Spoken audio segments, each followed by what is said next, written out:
Je vous souhaite la bienvenue pour ce premier webinaire de l'URPS Kiné Centre Val-de-Loire. Je suis moi-même, donc Morgan Collat, pour ceux qui ne me connaissent pas, je suis le président de l'URPS et je serai votre chef de bord aujourd'hui. Et je serai accompagné de Laurie Gillet, qui est notre chef de projet santé au sein de l'URPS, et nous deux nous modérons le webinaire. Je remercie beaucoup l'ARS qui est présente ce soir et qui nous permet de justement pouvoir organiser ces webinaires. Qui permettront de pouvoir justement monter en compétences et parler de sujets qui sont importants dans notre pratique. C'est le premier webinaire qu'on va faire sur une période de 2 ans. On en a prévu un peu plus d'une dizaine, donc un par trimestre. Donc sur les 2 prochaines années, tenez-vous au courant sur l'actualité. On va avoir d'autres sujets qui vont sortir, qui vont être tout aussi intéressants. Notamment au mois de novembre, on va parler de dénutrition de la personne âgée et en décembre, on va parler de l'éthique dans le soin. Pour ce soir, Octobre Rose oblige, on va parler de la prise en soin des patientes dans le cas de cancer du sein. Et nous avons deux expertes ce soir. Nous avons Charlotte qui est la référente régionale du réseau RKS, kinésithérapeute aussi, je la laisserai se présenter.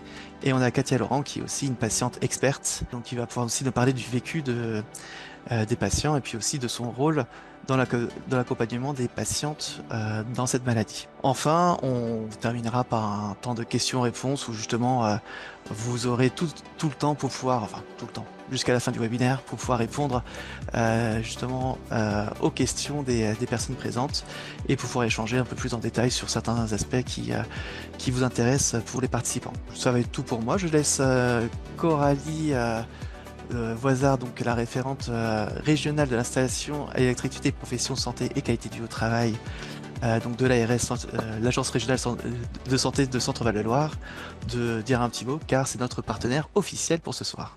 Bonsoir à tous, je suis vraiment ravie d'être parmi vous ce soir pour aborder ce sujet et du coup parmi vous aussi plus tard puisque je crois qu'on est enregistré. Donc merci pour cette invitation. Je me suis permise d'écrire quelques mots que je vais vous lire. Donc en tant que kinésithérapeute, votre rôle est essentiel dans l'accompagnement de ces femmes et il est crucial de comprendre à quel point votre intervention peut transformer leur parcours de soins. On sait que chaque année, des milliers de patientes sont diagnostiquées et beaucoup d'entre elles auront besoin d'un soutien aussi physique que psychologique tout au long du traitement. Le dépistage précoce et les avancées médicales ont permis d'améliorer le taux de survie, mais les conséquences des traitements majeures. C'est ici d'ailleurs que vous rentrez en jeu en tant que thérapeute. Vous êtes en première ligne pour aider les patients à surmonter ces défis. Votre expertise dans la gestion de la douleur, la réhabilitation post-opératoire et l'amélioration de la qualité de vie est clairement inestimable. Bien au-delà du soin, il y a un besoin fondamental, celui d'une écoute empathique. Et je sais que les kinés de la région Centre-Val de Loire répondent grandement à ce besoin.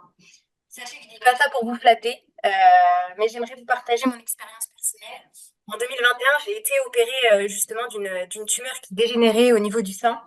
Et je n'ai pas eu je n'ai malheureusement pas eu la chance d'avoir un accompagnement, en tout cas post-opératoire. Et aujourd'hui, dans le cadre d'une prise en charge qui est totalement dissociée de cette pathologie-là, j'ai fait part de mes douleurs que j'avais au niveau du sein et au niveau de la cicatrice. J'ai été écoutée, conseillée et j'ai eu la chance. Et aujourd'hui, mes douleurs ont presque totalement disparu. Les patients traversent des épreuves non seulement physiques, mais émotionnellement aussi extrêmement importantes. Elles ont besoin de professionnels de santé qui sont capables de les soutenir, de les éduquer, notamment sur les effets secondaires des traitements, et puis leur offrir surtout un suivi qui est personnalisé. Et donc, votre rôle ne se limite pas à la rééducation physique, en fait. Elle s'étend vraiment à un accompagnement global du patient. J'attire également votre attention sur le fait qu'en région Centre-Val de Loire, la participation au dépistage organisé du cancer du sein est de 51,5% pour la campagne 2022-2023, contre 54% en 2021 et 2022 et 53,6% en 2020-2021. Ça reste faible. On est un peu meilleur qu'au niveau national, on est à 46,5%, mais ça reste faible. Et donc, en fait, on est tous responsables pour améliorer ce constat, de pousser nos patients, nos proches, à aller se faire dépister. Je souhaite vraiment souligner que la coopération entre l'URPS MK et l'ARS est un levier puissant pour relever les défis de demain. Donc, ensemble, rassemblons nos forces et nos expertises et essayons de construire un système de santé qui soit à la fois réactif, mais surtout solidaire. Le cancer du sein est vraiment une bataille que nous devons mener tous ensemble. Et votre engagement en tant que kinésithérapeute est vraiment essentiel pour garantir une prise en soin de qualité. Donc vraiment, merci pour ce webinaire. Je vous souhaite une excellente soirée et j'espère que les échanges pourront nous faire tous avancer dans la connaissance, en tout cas, de la prise en charge du cancer du sein. Merci beaucoup pour ce temps de parole. Oui, merci beaucoup Coralie pour ces mots et merci aussi à l'ARS pour le soutien au long cours justement de l'URPS pour toutes les actions que l'on souhaite mener. Merci beaucoup. Bonne soirée à toi. Je ne sais pas si tu veux rester ou pas au webinaire. Sinon, à bientôt. Si j'ai le droit, je vais rester. Eh ben, tu peux rester tout à fait. Donc, je vous laisse vous présenter nos deux expertes. Bonjour à chacun, chacune.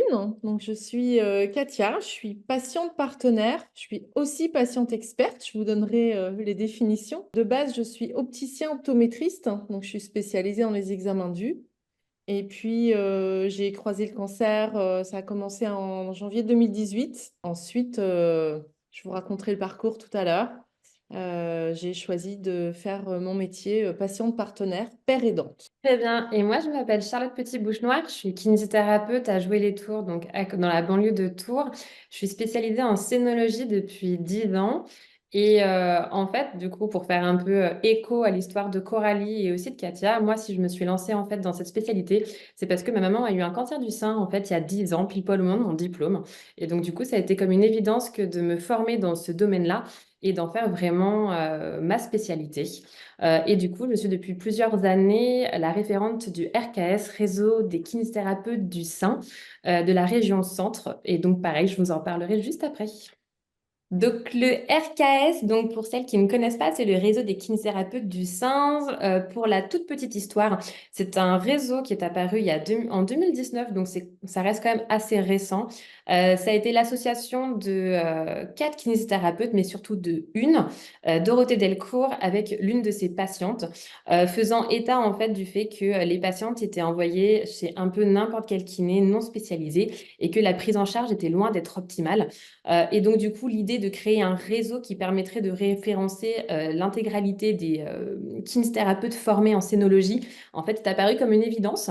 Donc, l'idée, c'est vraiment de créer un maillage, que ça soit déjà entre kinésithérapeutes, parce que fatalement, on ne connaît pas les spécialités de tous nos confrères et consoeurs autour de chez nous, et de permettre également que les patients soient bien adressés.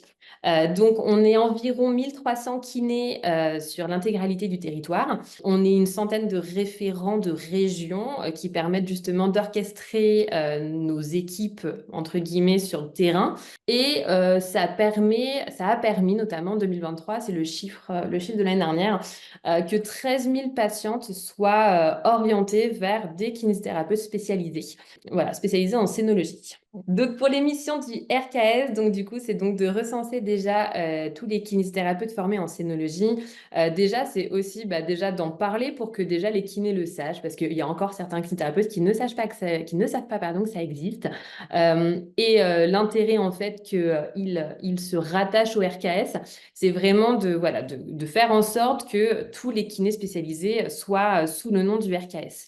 Ça permet également, donc les missions du RKS, ça va être également de faire connaître le réseau auprès des prescripteurs. Prescripteurs, on va entendre surtout les chirurgiens et les médecins parce que encore aujourd'hui, on entend un petit peu trop souvent le fait que déjà quand ils donnent une ordonnance, c'est bien, mais souvent ils disent de prendre rendez-vous chez un kiné, peu importe, et ils ne parlent pas forcément de l'intérêt de la spécialité. Et du coup, pareil, là je vais refaire écho à ce qu'a dit Coralie un petit peu précédemment. La spécialité, c'est ce qui va faire la meilleure prise en charge possible pour la suite, et notamment pas que physique, également psychologique, parce que c'est également la connaissance de la pathologie qui va faire vraiment la prise en charge globale. Créer un réseau de soins du coup entre l'hôpital, la clinique et le libéral, parce que fatalement, l'intérêt du RKS, c'est également de créer des soirées d'échange avec différents partenaires, que ce soit entre kinésithérapeutes, mais également avec les médecins, les chirurgiens, les orthoprothésistes, des infirmières. Voilà, l'idée, c'est d'avoir une communication qui soit beaucoup plus facile au sein des différents départements et au sein des différentes régions. Ça permet que les médecins soient rassurés, nous connaissent, et que nous, on puisse également leur faire des retours et qu'on ait vraiment une communication à double sens. Et voilà, et donc de permettre aux kinésithérapeutes de faire partie d'un réseau de professionnels et d'avoir justement, notamment par les échanges WhatsApp, les différents moyens de communication, de ne pas être seul et de pouvoir avoir des réponses à des questions rapides par des consoeurs, de permettre également de réorienter des patientes en fonction de leur lieu d'habitation. Voilà, ça permet de faire un maillage qu'on espère le plus complet dans quelques années. Donc la scénologie, donc c'est la prise en charge des femmes et de quelques hommes, parce qu'effectivement, ça existe également pour un très faible pourcentage d'hommes opérés d'un cancer du sein. Nous reverrons les missions plus précisément du kinésithérapeute un tout petit peu après. Donc l'épaule, la cicatrice, l'œdème, lymphodème, gestion des complications, éducation thérapeutique, activité physique, prévention. On détaillera ça juste après. Mais vraiment, quelque chose qui est très très important et sur lequel je pense que la formation, après ça concerne à peu près toutes les spécialités en kiné, mais je trouve qu'en scénologie, ça a vraiment toute son importance. C'est qu'on ne prend pas qu'une pathologie, on ne prend pas qu'un sein, on prend la patiente dans sa globalité, avec ses peurs, avec ses douleurs, avec son atteinte psychologique et tout le retentissement que peut avoir le diagnostic d'un cancer du sein. Et donc, fatalement, plus on va être formé, plus on va connaître la pathologie et on va connaître les traitements et les suites, parce que justement, on va être le professionnel de santé que la patiente va voir quasiment le plus régulièrement possible et sur un assez long terme. Donc, du coup, c'est vrai que c'est important d'être le plus formé possible pour permettre à la patiente de lui offrir la meilleure qualité des soins. Effectivement, 6 ans après le début de mon parcours, je vais toujours voir ma kiné. Donc, patient partenaire et mission. Avant de vous parler de mon parcours, c'était vous parler de différentes professions. Missions qui existent.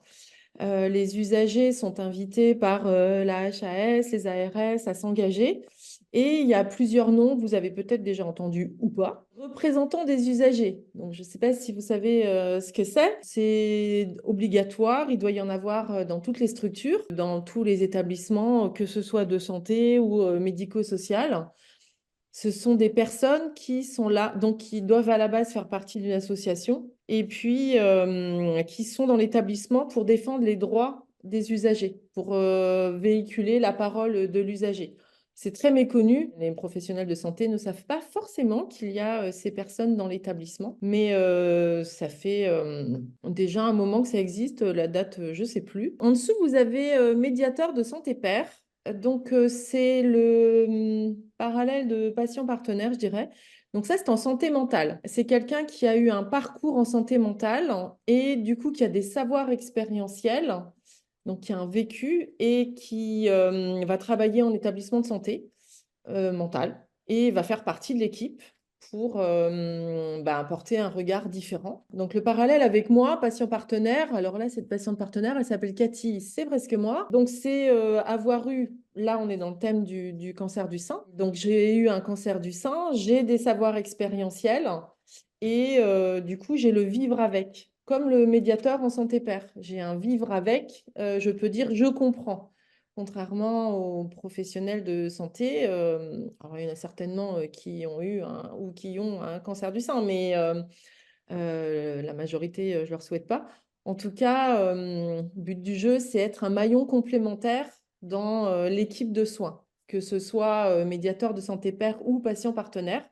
C'est en complément de tout ce qui existe déjà et c'est vraiment un maillon complémentaire. Médiateur santé pair, c'est un métier. Ils peuvent passer une licence. Alors, il y a d'autres diplômes.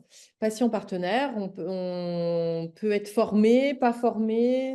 C'est encore assez vague. Donc, voilà, il faut savoir à qui on s'adresse et ce dont on a besoin quand on veut travailler avec quelqu'un. Vous regarderez plus tard les différents niveaux d'engagement qui sont possibles, que ce soit de l'information, de la consultation, de la collaboration, du partenariat. Évidemment, le summum, c'est le partenariat, c'est quand on fait partie du staff, c'est quand on est sollicité pour donner son opinion. Ça prend beaucoup de temps de faire partie de la matrice de l'équipe de soins. Mais voilà, quand on y arrive, c'est juste le Graal.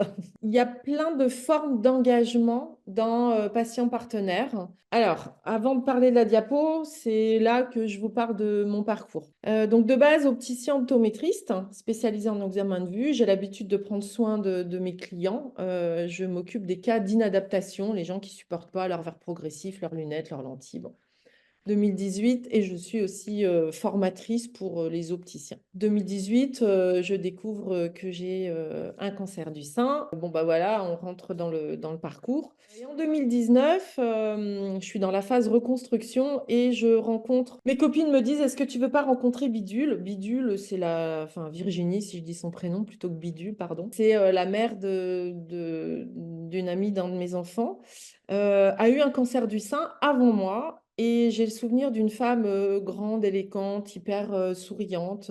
Et là, je me retrouve face à quelqu'un qui est en grand désarroi, et physique et moral. Et je prends conscience en sortant de ce rendez-vous que j'ai eu beaucoup de chance d'entendre la bonne information au bon moment. Et pas forcément de l'hôpital, mais des amis, des gens que j'ai rencontrés. Et là, je me dis, mais comment je pourrais faire pour apporter la bonne information au bon moment? Je deviens bénévole dans une association qui accompagne les personnes qui ont un cancer et je suis formée à l'écoute active. Donc ça, c'était la première étape. Les consignes, pas le droit de parler de soi, pas le droit de donner ses coordonnées. Autant vous dire que j'ai assez rapidement été frustrée quand la personne que je voyais en chimio me disait bah, de toute façon, vous ne pouvez pas comprendre. Bah si, en fait. Donc assez vite, j'ai transgressé le truc en disant bah si, il n'y a pas longtemps, j'étais à votre place. Et immédiatement, les personnes me tirent sur les cheveux en me disant ah bon, vous avez été chauve. Et du coup, ce livre, beaucoup plus en profondeur, je dirais. Alors attention, tout ce que je dis, il n'y a rien je ne dénigre personne, je fais partie d'une équipe et on est tous complémentaires. On a tous notre rôle à jouer. Moi, j'ai pas de blouse et j'ai ce vivre avec qui crée immédiatement un lien de confiance. La personne va me dire plein de choses. Comme je suis rapidement frustrée parce que je ne peux pas parler de moi voilà, trop, et puis en tout cas, je ne peux pas donner mes coordonnées. Plusieurs fois, j'ai des patients qui m'ont dit, ben voilà, je suis trop content, c'est ma dernière chimio, puisque j'allais en service d'hôpital de jour en chimio. Je suis trop content, c'est ma dernière chimio, mais je suis trop triste, je vais plus vous voir. Oui, et donc je ne pouvais pas donner mes coordonnées. Du coup, j'ai cherché comment me former et j'ai fait des diplômes universitaires à Médecine Sorbonne Université à Paris. Alors voilà, il ne faut pas que je dure trop longtemps. Je me suis formée, j'ai fait un DU patient partenaire, référent rétablissement en cancérologie, et j'ai fait un DU démocratie en santé parce que moi, les lois, Kouchner, je savais qui c'était, mais je ne savais pas qu'il y avait des lois. Un usager, je ne savais pas que je m'appelais un usager. Je me suis dit, si je veux travailler dans ce domaine, il faudrait peut-être que je comprenne un peu comment tout ça fonctionne. Et puis, d'autres formations sur cancer du sein métastatique. Pour l'instant, j'ai de la chance, je n'ai pas encore de métastase. Donc, comment accompagner des personnes qui ont des métastases? Je n'avais pas forcément le vocabulaire. Et puis, plein d'autres formations. Donc, je deviens patiente partenaire et l'objectif, c'est d'être salarié dans un établissement. Donc, patient partenaire, il y a plein de... Ah, encore une définition, patient expert. Je suis aussi patiente experte. C'est la seule définition qui existe pour l'HAS. C'est quand on a fait les 40 heures minimum 40 heures de formation en éducation thérapeutique du patient. Donc, ça, c'est patient expert. Puis patient partenaire, ça vient du Canada. Il semblerait que ce soit le mot retenu pour l'instant, mais dans les années à venir, peut-être que ça changera, je ne sais pas. Donc, il y a un tableau là que vous voyez des Hospices civils de Lyon. On peut être père aidant, donc ça, c'est ce que moi, je décide de faire. On peut être patient partenaire ressources. Ça, c'est, on a vécu, on a été à l'hôpital et on a eu un soin, une opération ou un parcours dans un service et on accepte d'aider le service à améliorer le bloc, l'accueil, voilà. On peut être chercheur, il y a des patients partenaires donc, qui ont des savoirs expérientiels qui intègrent des équipes de chercheurs, soit parce qu'ils ont des connaissances antérieures liées à leur métier, parce que quand on devient patient partenaire, on a eu un vécu avant, voilà, on a d'autres connaissances professionnelles. On peut être formateur, donc ça c'est ce que j'étais avant, et c'est ce que je continue à faire dans les IFSI, objectif, aller dans les facs de médecine, J'ai fait aussi kiné, ergothérapeute en région parisienne. Et on peut être patient partenaire coach. Ça, c'est ce pourquoi j'étais embauchée à la Pitié-Salpêtrière.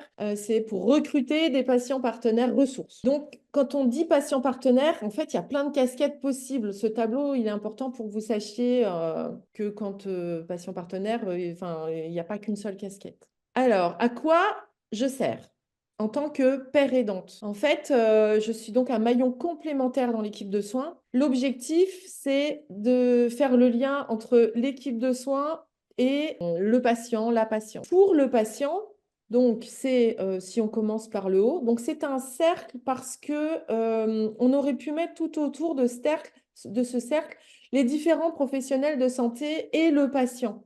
On fait avec le patient maintenant, on ne fait plus pour lui, on fait avec lui. Il peut prendre des décisions, il peut dire ce qu'il veut. Donc, c'est aussi pour ça que c'est un cercle. Donc, si on commence par en haut, mobiliser au bon moment les soins de support adaptés. J'ai été formée à l'écoute active. J'écoute ce que la personne me livre. Je ne vais pas voir le dossier médical. Je ne veux pas savoir des trucs que la personne ne me dit pas. Parce que j'ai le sentiment, ça c'est moi, tout le monde ne fait pas ça. J'ai le sentiment que mon regard va être biaisé. Et en fonction de ce que la personne me livre, je vais pouvoir retransmettre des informations. Moi, je ne suis qu'un relais de tout ce qui est dit tout le temps, mais qu'on n'entend pas forcément en tant que patient. Parce que quand le mot cancer est prononcé, souvent on a le cerveau qui se met en mode off, on ne comprend plus rien, on n'entend plus rien, et si on ne va pas à deux à la consultation, on perd beaucoup d'informations. Donc moi, je suis là pour redonner des informations qui ont certainement déjà été dites et qui sont au fond d'un sac et qu'on ne ressort pas forcément. Je suis là pour être en écoute active. Alors quand j'étais bénévole, je n'étais pas censée rebondir sur ce que j'entendais parce que j'étais là que de passage. Maintenant, je suis dans un accompagnement en long cours. Comme le disait Charlotte, c'est dans la globalité. Ça fait 4 ans que je fais ça. Il y a des femmes que j'accompagne depuis 4 ans. Je donne mon 06 et on échange des SMS et voilà, c'est au long cours. Puis d'autres, parfois, c'est qu'une seule question. Je suis ressource pour les aidants et pour la personne concernée. L'objectif, c'est ils peuvent compter sur moi. Je pourrais vous donner des exemples concrets de ce à quoi je peux servir. Apporter l'information dans différentes dimensions, donc sociale, économique, existentielle, conjugale, familiale, professionnelle, médicale, psychologique. Je précise toujours que je ne suis ni médecin, ni infirmière, ni psy, parce que parfois il y a des patientes qui disent « Ah, Katia, vous êtes ma psy !» Et là, je dis « Ah, dites pas ça, parce que la psy va me détester. » Mais en tout cas, voilà, la personne va me livrer des choses et je peux apporter des informations dans tous ces domaines parce que je me suis formée. C'est vraiment la différence avec le bénévolat que je faisais en ayant été formée à l'écoute active et puis maintenant, avoir fait 2 DU et puis assister à des congrès, des colloques, me tenir au courant, que je peux apporter des informations dans tous ces domaines-là. Je suis devenue une boîte à outils en fait pour apporter la bonne information au bon moment. Je peux accompagner lors d'un rendez-vous médical parce que je suis devenue bilingue. Bilingue, je traduis ce que dit le médecin, certains mots qu'on ne comprend pas forcément.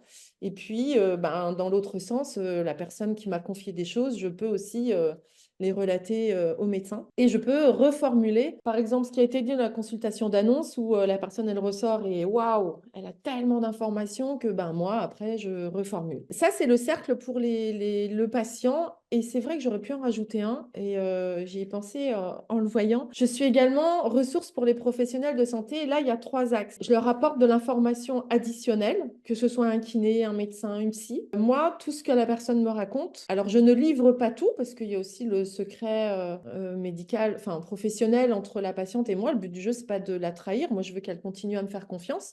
Mais je vais donner certaines informations pour que ça se passe mieux dans la prise en charge et qu'il y ait toutes les informations. Donc, le professionnel de santé, il a de l'information additionnelle. Alors, je fais toujours attention aux mots que je prononce, mais ça peut donner plus d'efficience à son travail.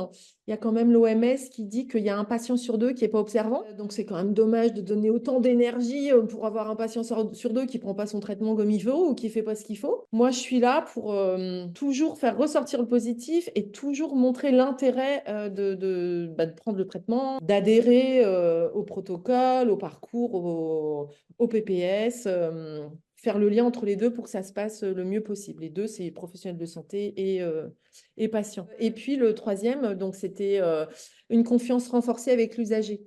En fait, l'usager, donc le patient, ils ne sont pas forcément entendus et le fait que je puisse apporter de la formation additionnelle, Et ben souvent, le médecin, il va être plus attentif, ou l'infirmière, ou le psy, ou le kiné, enfin, va être plus attentif à certains petits trucs, parce que quand on est patient, on ne dit pas tout, parce qu'on se sent vulnérable, on se sent nouille, parce qu'on se dit c'est pas possible, je me plains tout le temps, puis on a notre estime de soi qui tombe au fond du puits, et on n'a pas forcément envie de dire tout. Le cancer du sein laisse des séquelles. Quand on est dans la prise en soin, on est complètement absorbé par les rendez-vous. Le taux de rémission est d'environ 90%.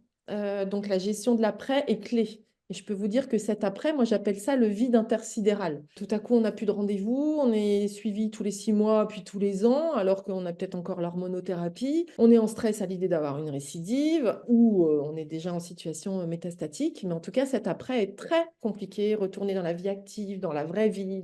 Et quand on entend qu'il y a 90% de chances de s'en sortir, il peut y avoir des personnes maladroites qui disent oh bah ça va, c'est un cancer du sein, hein, maintenant ça se guérit, hein. Ben ouais, vas-y donc à ma place. Voilà, il y a une colère à gérer, plein de choses. Et on a souvent quand même beaucoup de séquelles. Et on est nombreuses à se dire, OK, super, je suis une survivante, puisque c'est le terme utilisé, mais alors maintenant, je fais comment? Donc, retrouver une qualité de vie acceptable, que ce soit pendant et après, c'est réussir à vivre avec. C'est pas si simple d'entendre le mot rémission que de retourner dans moi j'appelle ça la vraie vie, parce que cette parenthèse où on est en arrêt pour traverser tout ça, l'après est compliqué. Et il y a une étude québécoise qui prouve l'importance de la patiente partenaire. Donc, il y a toute l'étude après. Il y a la référence bibliographique. Si ça vous intéresse, vous pourrez regarder. Les chiffres, c'était pour vous montrer que voilà, il y a beaucoup de séquelles, que ce soit des douleurs, en partie résolues par vous, kiné. Beaucoup de douleurs, de la fatigue, le brouillard cognitif dont personne n'est au courant, qui est juste horrible. Et puis, on est limité dans nos activités parce qu'on a cette fatigue, cette chape de plomb qui nous tombe dessus. On est censé faire de l'activité physique adaptée et on a un sentiment, là, à 32,5% de dégradation persistante. On a l'impression qu'on n'arrive pas à retrouver nos capacités d'avant. Donc, il y a vraiment cette place de patient partenaire, père aidant, dans la boucle de tous les professionnels de santé qui est assez essentiel pour que ça se passe au mieux, puisque c'est l'objectif. Ça, c'est un tableau. Je vous ai parlé de toutes les situations dans lesquelles je pouvais apporter des informations.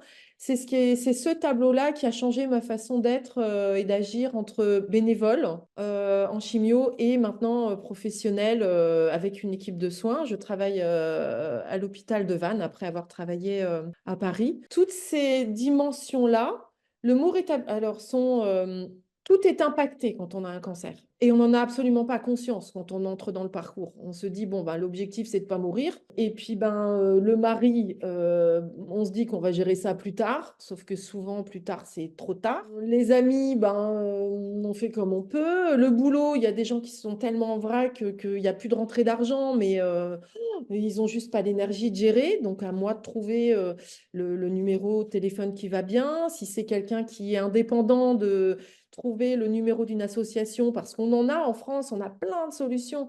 Donc une association qui va gérer les problèmes des indépendants, l'URSSAF, faire en sorte, là il y a même une femme qui était indépendante et la responsable de cette association qui s'appelle CAIRE, CAIRE, a réussi à lui obtenir 3 ans d'indemnité journalière alors que cette femme vivait sur ses fonds propres. Ça change la donne pour prendre soin de soi. Donc, toutes ces dimensions, voilà, c'est ce que j'ai appris. Et maintenant, le mot rétablissement, je sais l'utiliser quand on est en situation métastatique. Parce que je me disais, se rétablir quand on a des métastases, je ne comprends pas bien le principe. Donc, en fait, rétablissement, c'est qualité de vie. Comment je vis avec en fonction de la situation dans laquelle je suis. Je laisse la parole, je crois, à Charlotte. Merci Katia. Et bien du coup, on va aborder un petit peu plus en détail, et même si l'idée n'est pas du tout de faire une formation sur la scénologie, mais l'idée c'est de reprendre un petit peu les grands axes voilà, de notre spécialité. Donc moi, juste pour l'histoire en fait de mes formations, donc je me suis formée donc du coup en scénologie, je me suis formée en prise en charge des cicatrices, j'ai fait un DU de lymphologie à Montpellier, je suis formée également en éducation thérapeutique. Je crois que j'ai fait à peu près le tour. Voilà, donc l'idée c'est évidemment de connaître le mieux possible la pathologie, du coup pour la globalité. Et ça, c'est quelque chose qui fait, voilà, qui rejoint à chaque fois Katia et Coralie sur le sujet, du coup, avec leur regard de patiente. Le bilan, je vous en parlerai pas, hein, c'était juste pour vous montrer. Donc là, il y a 2 slides qui sont sur le bilan qui est proposé par le RKS, qui est à disposition des kinésithérapeutes du réseau, qui reprend l'intégralité des choses à vérifier en post-opératoire. Mais voilà, pour reprendre ce que disait un petit peu Katia, moi, quelque chose que j'aime de plus en plus aborder parce que je pense que c'est l'une des questions auxquelles les patientes s'attendent le moins et en même temps dont elles ont le plus besoin, c'est comment ça va. Encore une fois, je ne suis absolument pas psychologue et il est important de cadrer notre profession parce qu'on ne pourra pas et il ne faut surtout pas empiéter, mais ça permet également de faire aussi un état un petit peu psychologique de la patiente, éventuellement de la réadresser justement vers les professionnels compétents. Mais je pense que c'est une question qui est très importante parce que au final, les patientes, les femmes sont propulsées dans ce monde-là du jour au lendemain. C'est quelque chose qui bascule en quelques minutes avec le diagnostic, donc souvent mammographie, échographie. Et à partir de là, tout s'enchaîne. On prend les rendez-vous, ça enchaîne sur un traitement, ça enchaîne sur une opération et tout va très vite. Et elles-mêmes n'ont même pas déjà le temps de se poser la question de si ça va. Et les professionnels vont assez vite parce que du coup, il faut aller directement à l'essentiel, c'est-à-dire traiter. Donc, je trouve ça essentiel déjà pendant notre bilan qu'on prenne ce temps déjà pour demander à la patiente comment elle va. Généralement, ça déclenche plein de choses. Mais justement, c'est un temps qui est très important, je trouve, et qui permet aussi d'instaurer cette relation de confiance après qu'on va avoir. Parce que effectivement, je trouve, je pense que Katia et Coralie pourront en retémoigner derrière, on a vraiment, je trouve, une relation privilégiée avec ces patientes-là. Moi, je fais également de la kinésithérapie un peu plus classique dans l'idée, mais je ne retrouve jamais cette espèce de connexion que j'ai avec mes patientes en scénologie parce que on s'apporte presque mutuellement beaucoup dans cette prise en charge et je trouve que la globalité est très intéressante. Donc, dans les prises en charge, l'idée, pareil, c'est de pas du tout vous faire une formation parce que ce serait beaucoup trop long. Mais voilà, mine de rien, un kiné qui sait gérer une épaule, ça, tout le monde sait faire. Une cicatrice, pareil, c'est relativement facile, si je mets des guillemets. L'intérêt de la spécialité et de la formation, ça va être, mine de rien, de plutôt savoir détecter les complications qui peuvent survenir, anticiper certains problèmes, connaître les traitements. Je sais que, mine de rien, moi, j'ai beaucoup de patientes que je vois en post-opératoire. Elles ne savent pas ce que c'est la chimio, elles ne savent pas, ou du moins de ce qu'on en sait du quotidien de la voisine, de la copine, de la maman, de la sœur, etc. Mais elles ne savent pas ce que c'est la chimio, elles ne savent pas ce que c'est les rayons. Donc, je ne vais pas remplacer une consultation avec le professionnel en question, soit cancérologue, soit radiothérapeute, etc. Mais ça permet déjà de répondre à certaines inquiétudes et certaines questions de la patiente et de pouvoir débunker tout de suite certaines croyances qu'elle pourrait avoir. Pareil, ça fait partie, je trouve, aussi du bilan et puis des premières séances. Donc oui, donc la formation va permettre de détecter et d'anticiper les complications qu'on va voir le plus souvent possible en post-opératoire. Donc je vous ai mis le lymphocèle. Lymphocèle, c'est quand on a une poche de lymphe qui vient se loger au niveau du sein ou sous le bras. C'est quelque chose qu'on voit de plus en plus fréquemment. Et donc fatalement, il faut être réactif parce que non seulement c'est inesthétique pour la patiente, il ne faut pas oublier qu'on a quand même cette composante-là qu'il faut que ça soit fonctionnel, mais il faut que ça soit esthétique parce que l'opération est déjà suffisamment traumatisante pour en plus en rajouter. Donc, le lymphocèle, donc du coup, savoir adapter tout de suite avec la contention. Et ça, justement, c'est l'intérêt du réseau. C'est d'avoir, par exemple, je sais qu'à Tours, moi, j'ai des partenaires orthoprothésistes. Voilà, on s'est rencontrés grâce au réseau, ce qui permet qu'on ait un travail en étroite collaboration, pareil avec les médecins. Et dès qu'on détecte ce genre de choses, donc lymphocèle, etc., ou lymphodème, tout de suite, c'est coup de téléphone à l'orthoprothésiste pour mettre la contention, au médecin pour avoir l'ordonnance, et généralement, tout va très vite. D'où l'intérêt de ne pas être seul et l'intérêt du réseau, quel que soit le réseau. Corde lymphatique, voilà, ça reste des complications qu'on voit régulièrement, mais fatalement, il faut aller regarder au niveau axillaire parce que si on ne regarde pas au niveau axillaire, on passe à côté. Et connaître le lymphodème parce que ça, mine de rien, c'est quelque chose qui inquiète beaucoup nos patientes, mais qui les inquiète, mais qui en même temps, elles ont peu d'informations. On a juste le doute qui plane au-dessus d'elles sur la question du lymphodème. Donc, je trouve ça important de les rassurer. Déjà, je trouve ça bien. De leur dire qu'il n'y a pas d'interdiction, ça c'est bien aussi, elles ont besoin de l'entendre. Aujourd'hui, ça a vraiment été prouvé qu'il n'y a pas d'interdiction vis-à-vis du lymphodème. Il y a juste des recommandations de bonne conduite, mais ça, on est presque sur quelque chose qui correspond quasiment à tout le monde. Et juste petite parenthèse, le drainage lymphatique, s'il y a pas de lymphodème en prévention, ça ne sert à rien. Donc, mine de rien, ne perdons pas de temps là-dessus. Par contre, voilà, réagir rapidement quand une patiente nous témoigne de symptômes dans son bras ou le pull est un petit peu plus serré, le bracelet, l'alliance, etc. Parce que mine de rien, aujourd'hui, on ne se réveille pas du jour au lendemain avec un gros bras. Ça va être quelque chose de très progressif, mais plus rapidement on le prend en charge et mieux ça se gère. L'éducation thérapeutique, ça en vient à tout ce que je viens de vous dire, c'est-à-dire que plus vous connaissez la pathologie, plus vous connaissez les traitements autres que la kiné, plus ça va vous permettre d'avoir les bons discours, les bons messages à véhiculer aux patientes. Et ça, c'est important parce qu'on entend beaucoup de tout et de n'importe quoi et c'est bien d'être nous-mêmes des référents vraiment dans leur prise en charge. Pour l'activité physique adaptée, voilà, aujourd'hui, c'est même plus la peine de vous parler de l'activité physique adaptée et de son intérêt en cancérologie et spécialement en cancer du sein. Il y a de plus en plus de structures, même de villes. Il y a la ville de Tours qui est très impliquée et qui a lancé un programme avec énormément de disciplines sportives adaptées aux femmes opérées d'un cancer du sein. Mais c'est des choses qu'il faut qu'on aborde également. Ça dépasse voilà, de notre prise en charge juste du sein. Il faut aller bien au-delà parce que c'est vraiment une prise en charge qui va se vouloir le plus global possible. Et dans nos cabinets, on peut également monter des programmes d'activité physique adaptés, justement pour les aider à reprendre le sport. Parce que pour beaucoup, elles ont déjà un passif de sportive ou non. Et c'est important soit de les mettre à l'activité, soit de les aider à reprendre leur sport et de leur dire que elles peuvent reprendre n'importe quel sport et ça leur fera du bien dans tous les domaines. Pour la partie prévention, ça va être assez multiple. Notamment, par exemple, on va parler du lymphodème. La prévention du lymphodème, c'est de prévenir en amont la patiente justement de tout ce qu'elle peut voir comme signe arriver et voilà, qu'elle puisse anticiper parce que fatalement, si la patiente ne nous dit pas, on ne peut pas forcément le deviner. Donc, fatalement, plus tôt on en parle, plus tôt on parle des points à repérer, plus vite on prend les choses en charge. La prévention, ça va être, nous, par exemple, un cas qu'on oublie, et je vois que beaucoup de kinés l'ont pas forcément en tête. Mesdames, si jamais vous avez dans vos patientes une patiente qui développe un lymphodème très longtemps après son opération du sein, c'est possible, parce qu'il faut savoir que le lymphodème peut arriver à n'importe quel moment de la vie d'une patiente. Ça peut être 10 ans, 20 ans ou même 30 ans après son opération, ça arrive. Mais surtout, si ça arrive, ça peut être un signe de récidive. Donc, il faut avoir le comportement immédiat et envoyer la patiente immédiatement passer une échographie ou une mammographie pour au moins exclure ce cas-là. Et puis, évidemment, c'est aussi notre devoir en tant que kiné, formé ou non, Octobre Rose ou non, de préparer nos patientes, d'informer nos patientes que la palpation, c'est le plus tôt possible. C'est également les jeunes femmes.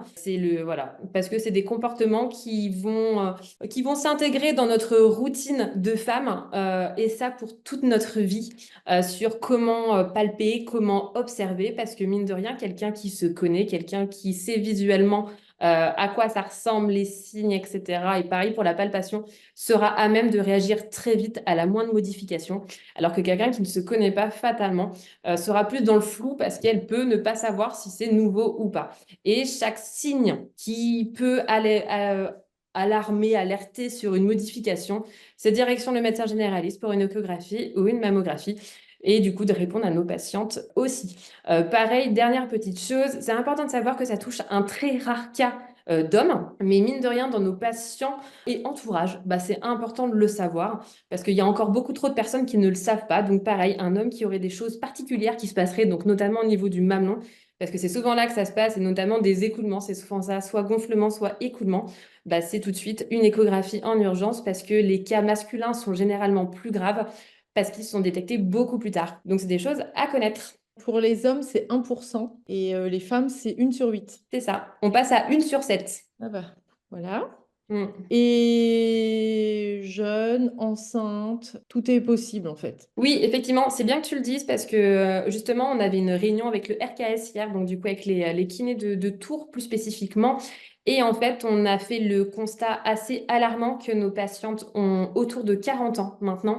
Et moi, ça fait 2 ans que je ne vois que des femmes entre 30 et 40 ans et même entre 30 et 35 ans. Donc justement, hier, on parlait un petit peu même de... il va peut-être être temps de faire quelque chose par rapport à l'âge minimum de dépistage qui est à 50 ans. Je pense qu'il va falloir gentiment l'avancer parce que fatalement, c'est des patientes où ça dégénère très vite. Parce que encore dans la population globale, on a en tête que le cancer du sein, ça peut arriver vers les 50 ans, 60 ans. Je l'ai même entendu de la bouche de certains gynécologues, mais en fait, pas du tout. Ça peut arriver à n'importe quel âge et c'est de plus en plus jeune. Donc c'est n'importe quel âge, souvent on entend que non, ça fait pas mal.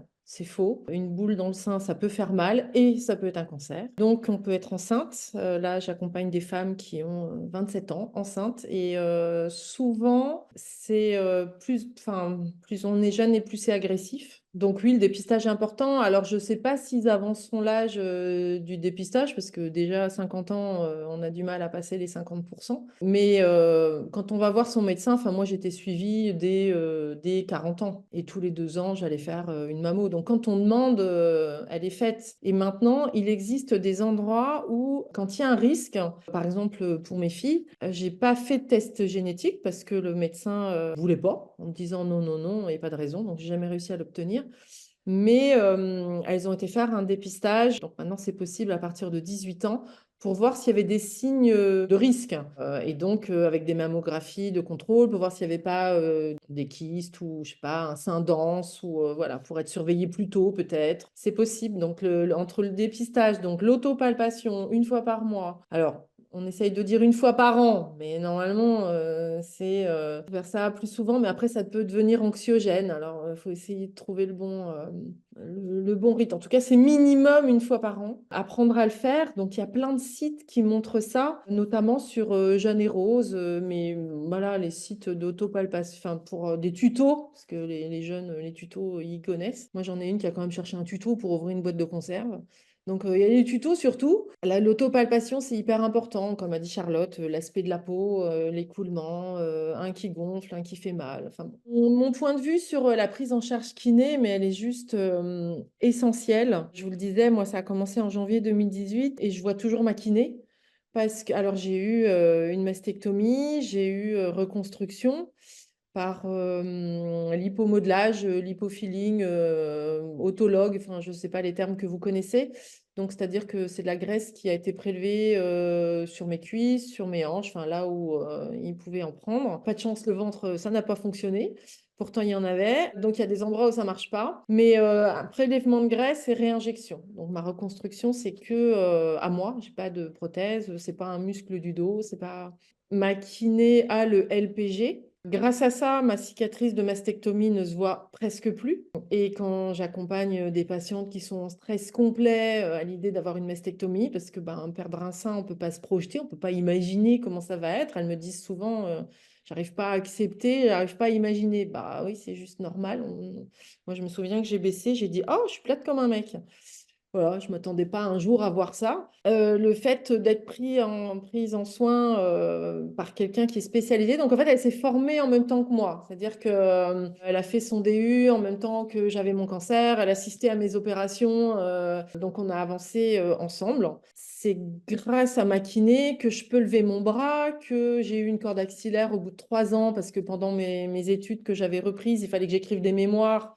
À force d'être en tension, je me suis retrouvée avec des cordes axillaires. La lymphe, pendant la reconstruction, je vous explique même pas les soucis. Et à chaque fois, elle était là pour me rassurer, parce que l'hôpital, ils sont pas forcément joignables. C'est vraiment, c'est le meilleur allié dans tout ce parcours. Et comme disait Charlotte, à partir du moment où on est couché sur la table, on n'est pas chez le psy, parce qu'on sait bien que c'est pas un psy, mais en tout cas, c'est une oreille qui nous écoute, que ce soit des soucis par rapport au mari, par rapport à nos angoisses, par rapport... Et quand le kiné est formé, il écoute tout ça. pas forcément facile pour le kiné parce que ça fait beaucoup, comment dire, de charge émotionnelle. Mais après, c'est un choix de se former en scénologie et Charlotte disait que le lien était, différent. Mais, le fait de rassurer, le fait de, alors moi maintenant la kiné en fonction de ce qu'elle entend, ben, parfois elle dit: «Bah, vous avez, une patiente partenaire, vous pouvez la contacter». Parce que j'accompagne pas que des personnes que je rencontre à l'hôpital, comme je donne mon 06, ben, moi je suis en Bretagne, j'accompagne des gens de Paris, j'accompagne des gens qui habitent près de Biarritz parce que les gens qui me connaissent, ils donnent mon numéro et puis ça fait boule de neige et puis, j'ai pas besoin de les voir. En plus, il y a FaceTime maintenant, mais 3/4 du temps, c'est des SMS. Bon, tout ça pour revenir sur cette prise en soin kiné. S'il vous plaît, faites les formations parce que votre rôle est déterminant dans notre qualité de vie. Combien de femmes je croise qui se sont adaptées à leurs soucis, qui ne lèvent plus le bras parce que bah, il y a une corde qui n'a pas été traitée, parce qu'il y a une douleur qui n'a pas été traitée, et qui du coup bah, adaptent leur environnement, descendent toutes les affaires dans les armoires ou les placards, et puis bah, ne vont plus lever le bras. Non, mais une dame qui me dit, bah, moi, mon médecin m'a dit que je ne lèverais plus jamais les bras parce qu'elle avait double mastectomie. Pardon? Ben, je l'ai envoyée chez un kiné spécialisé et la dame, elle relève les bras. Enfin, alors après, je ne promets jamais rien parce que c'est pas moi qui suis kiné et je ne sais pas s'il y a d'autres soucis. Donc, je vais rien promettre. Mais en tout cas, j'envoie chez un kiné qui est spécialisé. Toute cette prise en soin, elle est mais essentielle. Le kiné, c'est le déterminant qui va faire que notre vie d'après va être acceptable. Parce que des années après, enfin, on peut toujours avoir mal. Quand on a une mastectomie, on a souvent les épaules qui se referment parce que, ben, je sais pas, soit on veut cacher, soit on veut se protéger. Je connais pas, comment dire, je suis pas psy, donc je vais pas faire d'analyse là-dessus, mais donc on va avoir des soucis avec nos épaules, on va rentrer la tête. Moi, ma kiné, elle passe son temps à me dire, baisse tes épaules. J'ai dit, mais elles sont baissées. Non, mais baisse tes épaules. Bon, bah voilà, le travail, c'est maintenant sur ça, sur les cervicales, et puis toujours sur alors je sais pas si c'est des adhérences, je dis des mots, je suis pas kiné, hein. Régulièrement, elle passe le LPG et je sors de là et j'ai plus mal nulle part, c'est reparti pour un tour. Donc 6 ans après, je vais quand même l'avoir une fois par semaine toujours. Heureusement, il y en a qui peut-être ne font pas ça, mais quand je vois des patientes qui... je demande toujours quand je rencontre les patientes à l'hôpital, est-ce que vous avez un kiné? Ah, mais moi, je n'ai pas besoin. Et puis quand je pose les questions, oui, bah, j'ai mal là. Oui, bah, il y a un truc tout droit là sous le bras. Mhm.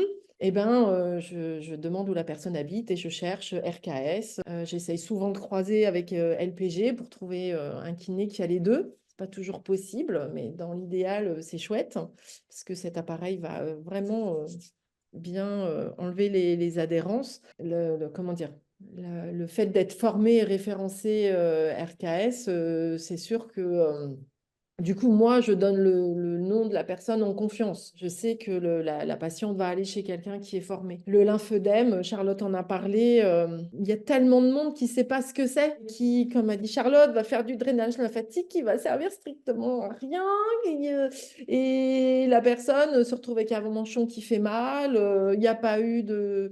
Alors, je sais plus, compression, contention, je sais plus les termes. Là, Ouais, je me permets de compléter, Katia. Effectivement, sur la partie lymphodème, en fait, ça a été prouvé. Je pourrais vous donner les sources pour celles qui seraient intéressées. Mais en fait, le drainage ou la presso sans contention derrière ne sert à rien. Voilà. Donc déjà, c'est quelque chose dont il faut avoir conscience et connaissance. Et même pour nos patientes, c'est quelque chose qui est vraiment plus que avéré. C'est que donc, le drainage en prévention ne sert à rien, mais en même temps, le drainage sans contention, bah, mine de rien, ne sert pas à grand-chose non plus. Il va y avoir un confort qui va être sur le coup, on va être dans du massage, donc on va avoir un soulagement qui va être sur le coup, mais en fait, en termes de réduction de volume, sans contention, ça ne sert à rien. Et ça, mine de rien, bah, c'est la formation qui va vous permettre de connaître les contentions adaptées, parce que les contentions, elles sont multiples, il y a différents stades de contention, il y a du rectiligne, il y a du circulaire. Ça, pareil, c'est plutôt nos consoeurs et confrères orthoprothésistes qui sont formés là-dedans. Mais nous, en amont, en fait, le fait de préparer la patiente, de lui faire aussi accepter, hein, c'est un travail collaboratif, hein, parce que c'est pas toujours facile de leur dire, en plus de votre opération, en plus de votre cicatrice, en plus de tout ce que ça implique, et en plus, pas de chance, vous êtes en train de développer un lymphodème, il faut une contention. Ça fait beaucoup, mais plus vous allez être armé, formé et équipé, et plus vous allez avoir les outils outils et les arguments qui vont permettre à la patiente d'accepter ce petit surplus en plus. Mais voilà, ça va être quelque chose, je l'ai encore vu il n'y a pas longtemps avec des patientes qui ont déclenché des lymphodèmes. On s'en est rendu compte tout de suite. On a fait du drainage, de la presso, de la contention. Et en fait, en quelques semaines, ça a complètement disparu. Ça ne veut pas dire que ça ne reviendra pas, parce que si c'est déjà apparu une fois, ça peut revenir. Mais en même temps, on a vraiment résolu le problème à l'instant T. Donc, c'est important d'être très vigilant là-dessus. Et ça change toute la vie, ce que dit Charlotte, parce que le gros bras, ben, quand c'est pas pris en soin, c'est un truc de plus que ce qu'on a déjà vécu, et ben, ça peut entraîner dépression, dévalorisation de soi. On n'a pas envie de porter ce manchon jour et nuit, du coup, on fait pas forcément ce qu'il faut. Donc c'est vraiment ce maillage, ce réseau dont parlait Charlotte qui est hyper important. Et de savoir tout ça, c'est se dire, alors moi je sais pas faire, là par contre je suis pas compétent, ok, je vais appeler un confrère ou une consoeur qui sait gérer. Faites ça quand ben, soit vous n'avez pas la formation, soit, enfin, je sais pas, mais la vie de cette femme va être complètement modifiée si la prise en soin est pas bien faite. Et je suis toujours désemparée, parce que je peux pas dire à la patiente, ah, au secours, il faut changer. Mais la prise en soin avec la formation est vraiment capitale, parce que, ben, super, on n'est pas morte de notre cancer du sein, mais alors après, on se retrouve avec plein d'effets indésirables qu'il faut gérer au quotidien. La dépression est vraiment très fréquente. Le taux de suicide aussi, parce que c'est pas parce qu'on s'en est sorti qu'on va bien après. Donc voilà, 90% de femmes qui s'en sortent, mais pas forcément bien moralement, puis parfois physiquement non plus. Donc c'est tout voilà, ce maillage de professionnels formés qui fait que ben, on arrive à avoir une qualité de vie agréable. Et en plus, comme il y a de plus en plus de cancers jeunes, moi déjà, j'ai eu ça, j'avais 48 ans, et c'est violent de retourner dans la vraie vie. Donc quand on a 25 ans, 30 ans, et qu'il faut vivre avec ça, ben ouais, ça peut être difficile si la prise en soin n'est pas optimale, je dirais. Donc oui, vous avez un rôle juste essentiel à jouer. Donc formez-vous. Alors, juste avant vos questions, je pensais tout à l'heure à donner un exemple concret que j'ai fait hier, parce que vous vous dites peut-être, mais à quoi elle sert exactement? En dehors du fait que je fais beaucoup de SMS, bonjour Régine, je pense à vous aujourd'hui, vous avez chimio, ou comment s'est passé votre rendez-vous? Voilà, j'ai vraiment un temps important sur mon téléphone avec les SMS. Hier, j'ai eu un appel d'une dame que j'avais vue en avril et qui me dit bonjour, vous vous souvenez de moi? Voilà, elle me décrit un peu, je me souvenais très bien, parce que ce jour-là, elle était avec sa fille en chimio. Elle me dit, bah voilà, maintenant je fais les rayons, mais je vais arrêter, Katia, je vais pas faire mon traitement, je peux plus là. Je dis, mais qu'est-ce qui se passe? Et bon, voilà, elle me raconte, en fait, ça se passe pas bien du tout avec une manipulatrice radio, et elle veut arrêter. Donc, j'ai rencontré la cadre du service radiologie il y a pas très longtemps. Voilà, elle se demandait à quoi je pouvais bien servir, et si je disais pas des trucs un peu charlatans. Bon, on n'a plus eu de contact. Hier, je propose à la patiente d'appeler cette cadre et de voir avec elle comment on pourrait faire sans vexer personne, sans juger personne, parce que le but du jeu, c'est vraiment de faire partie de la matrice. Et puis, je ne suis pas dans le jugement, mais faire en sorte que cette patiente ne croise plus cette manipulatrice, parce que c'est pas possible d'arrêter le traitement. J'ai trouvé les bons. Donc, la patiente, elle me dit, ah non, non, je veux pas vous mêler à tout ça. Ben, réfléchissez. Je dis, vous raccrochez.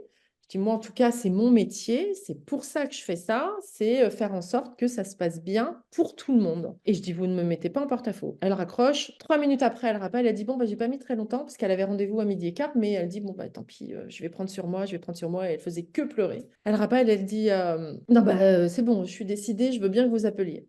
J'appelle la cadre, bah, ça s'est super bien passé, parce que je lui ai dit, bah voilà, j'accompagne Madame Bidule, ça se passe pas bien avec une des manipulatrices. Est-ce que vous pensez que ce serait possible d'aménager l'emploi du temps pour que cette patiente qui voudrait arrêter le traitement, bah, finalement ne croise plus cette dame, parce qu'elle est très très contente de toutes les autres personnes qu'elle rencontre. La cadre a regardé, m'a dit, ah bah oui, je vois qui c'est, m'a dit, bah écoutez, très bien, dorénavant, je vais m'organiser. Et puis elle m'a rappelé, elle m'a laissé un message, elle me dit, j'en ai parlé à la manipulatrice qui comprend, qui a bien vu qu'effectivement, le courant passait pas. Elle l'a pas mal pris et quand cette patiente arrivera, il y aura un switch qui sera fait. J'ai dit ça à la patiente. Je peux vous dire que la patiente, après, j'ai dû recevoir 10 SMS qui me disaient que je l'avais sauvée, que son mari me remerciait. Et effectivement, elle m'a appelé le soir. Elle était, voilà, elle respirait parce que le matin, elle faisait que pleurer. Voilà, un exemple concret de comment faire le lien entre les professionnels, le patient, sans faire de remous. Enfin, je veux dire, le but du jeu, c'est que tout se passe bien, en fait. C'est que, après, cette patiente, elle n'aille pas écrire à la commission des usagers pour déverser toute sa colère et son mal-être. Et puis, que la manipulatrice, je ne sais pas moi, s'en prenne pas pour son grade à la fin du traitement si la dame avait continué le traitement. Après, j'en ai plein d'autres des exemples, mais je vous laisse poser vos questions, pardon. Et bon, qu'on commence les questions. Du coup, il y a le message de Alexandra d'Aubricourt que je me permets de lire là. Je suis kinésithérapeute dans le Loiret, membre du RKS. J'exerce aussi la rééducation en urogynécologie et sexologie, utile en cancérologie. J'ai eu un cancer du sein en 2021, encore sous traitement. Bonne réunion, Alexandra. Donc, merci Alexandra pour ce message. Je ne sais pas si Katia ou Charlotte, vous aviez un message particulier à lui faire passer par le replay. Eh ben, merci beaucoup Alexandra. Et puis bon courage hein, parce que fatalement, non seulement elle est formée, mais elle passe par là. Donc bon courage et force à elle parce que moi, je l'ai pas vécu, mais je le vois au travers de mes patients de tous les jours. Je l'ai vu au travers de ma maman. Et c'est clairement un très mauvais chapitre du livre, mais ça n'est qu'un chapitre et qu'il y a du beau et du bon qui arrive derrière malgré tout. Et lui, je vais rebondir sur sa petite phrase concernant la sexologie, quand on parle justement de professionnels autour, parce qu'on a besoin de tout le monde et toutes les professions sont importantes. Avec le RKS, la prochaine réunion à Tours qu'on aura en début d'année, ce sera avec une sexologue de Tours. L'idée, c'est qu'elle nous apporte quelques petites connaissances qui nous permettront de pouvoir continuer à en discuter avec la patiente, parce qu'effectivement, on a toujours chacun nos corps de métier et on déborde pas. Mais je trouve ça toujours très intéressant de savoir comment va la patiente, comment ça s'est passé au niveau voilà, de l'entourage, comment ça s'est passé au niveau de la famille, que ce soit avec le conjoint, les enfants, comment l'annonce a été prise, parce que des fois, fatalement, la patiente aura envie de se confier sur certaines choses.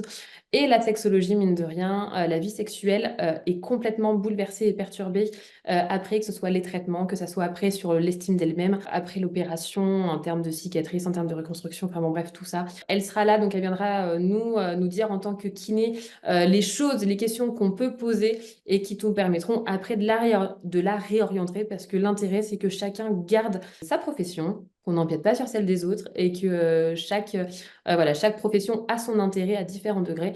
Et l'idée, c'est de pouvoir réorienter nos patientes après vers les professionnels concernés. Et on peut aussi déborder après sur tout ce qui va être diététicienne, etc. Parce que tout ça, a son intérêt dans la prise en charge d'une femme dans le parcours du soin post-cancer du sein. Suite à un cancer du sein, il y a énormément de femmes qui sont quittées. Le pourcentage est effarant parce que les seins, c'est la féminité, qu'on en ait beaucoup ou pas.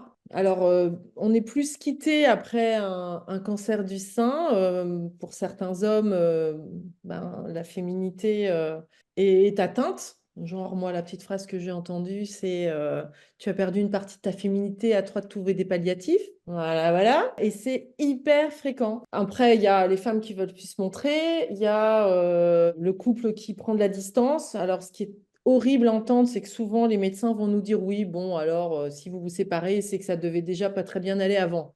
Voyons, tout simplement parce que l'intimité, c'est pas forcément quelque chose dont on parle facilement, même quand tout va bien dans le couple. Alors, les nouvelles générations sont différentes, mais en attendant, il y a toute une génération où c'est pas quelque chose dont on parle facilement.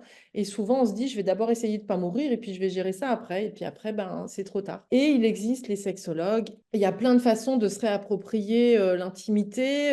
La femme qui est en stress complet, qui veut plus se montrer, on n'est pas obligé d'avoir une intimité sous le spot. On peut commencer dans le noir, dans la pénombre.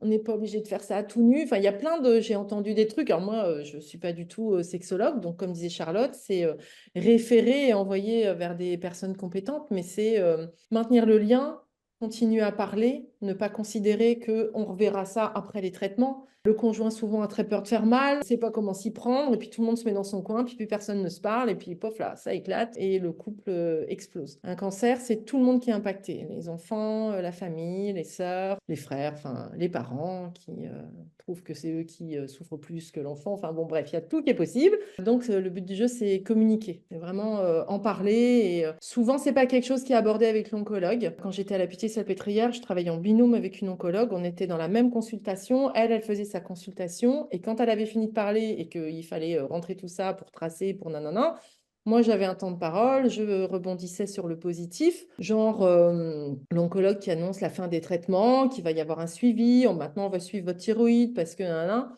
Qu'est-ce qui se passe quand on est patient? On n'entend pas qu'il y a eu fin des traitements, vous êtes en rémission, on entend qu'il va falloir suivre sa thyroïde et qu'il y a un suivi et qu'il y a l'hormonothérapie pendant 5 ou 10 ans. Voilà. Donc, moi, mon travail, c'est, j'entends la personne qui dit, ah bon, mais comment ça, mais la thyroïde? Ben moi, c'était de dire, alors, vous allez au restaurant là à midi. Comment ça? Bah, vous allez fêter le mot rémission, vous allez fêter que c'est fini pour les traitements. Voilà, c'était de montrer qu'il y avait du positif et que, ben oui, par chance, vous allez être suivi. Ça, c'est une grande chance. On ne vous abandonne pas. Donc, dire tout le temps des mots, enfin ouais, rebondir sur le positif. Et donc, tout ça pour dire que on était dans la même consultation. Et quand je lui disais, mais pourquoi vous parlez jamais d'intimité? Pourquoi vous posez jamais la question? Elle m'a dit, mais c'est la boîte de Pandore, ça. Mais si je pose la question, ben après, je fais quoi, moi? Le couple, il va se mettre à parler et j'ai pas de solution. Et... Bon, c'était un exemple, mais c'est rarement abordé. Donc voilà, ça peut être le kiné, ça peut être un autre professionnel, mais il y a des solutions. En France, on a vraiment beaucoup de chance d'avoir plein de propositions, d'options, de solutions. Ben vous, moi, voilà, c'est relayer cette information pour une prise en charge globale, comme l'a dit Charlotte. C'est pas du one shot, c'est pas. J'ai discuté avec un chirurgien qui fait les ablations et il me disait, ben lui, soigner, c'est enlever. J'enlève, j'opère, je soigne, j'ai guéri, je rentre chez moi, j'y pense plus. Je revois la patiente en post-op et basta. Et il me disait qu'il redoutait beaucoup de parler avec moi parce que ben, il me dit, mais poulala, elle va me parler cancer. Lui, voilà, c'était un one-shot. Je lui disais, bah, oui, moi, c'était dans la globalité. La personne, une fois qu'elle a été opérée, bah, il se passe plein de trucs dans sa vie après. Voilà, c'est pas, chacun son rôle, hein. Je ne critique pas du tout le chirurgien. Mais j'adore, moi, croiser les regards et apprendre de toutes les professions et vice-versa. Parce que souvent, dans les réunions, voilà, je suis patiente partenaire. Je précise toujours que je suis professionnelle. Je ne suis pas là en tant que patiente, mais j'ai ce vécu et j'en ai fait un métier avec des formations. Donc forcément, j'ai un regard différent et qui complète tout ce qui existe déjà autour de la table. Bon, après, il faut arriver à intégrer le staff, mais ça, c'est une autre histoire. Je me tais. Merci beaucoup. Merci beaucoup pour les deux intervenantes. On va passer aux questions s'il y en a. Moi, je vais avoir une première question tout de suite. Enfin, deux premières questions. Ça va être pour Charlotte. C'est comment on adhère à RKS et où trouver les formations en scénologie. Pour intégrer au RKS, bah, c'est plutôt simple. Il suffit d'aller sur le site RKS. Après, c'est là que ça se complique, puisqu'il y a un formulaire à remplir, puisque effectivement, comme on cherche à assurer à la patiente qui trouve un kiné RKS que ce soit quelqu'un de compétent ou du moins de formé, il faut justifier de ses formations et de quelques connaissances. Donc je sais que ça en a refroidi plus d'un et d'une à qui j'ai déjà parlé de ça.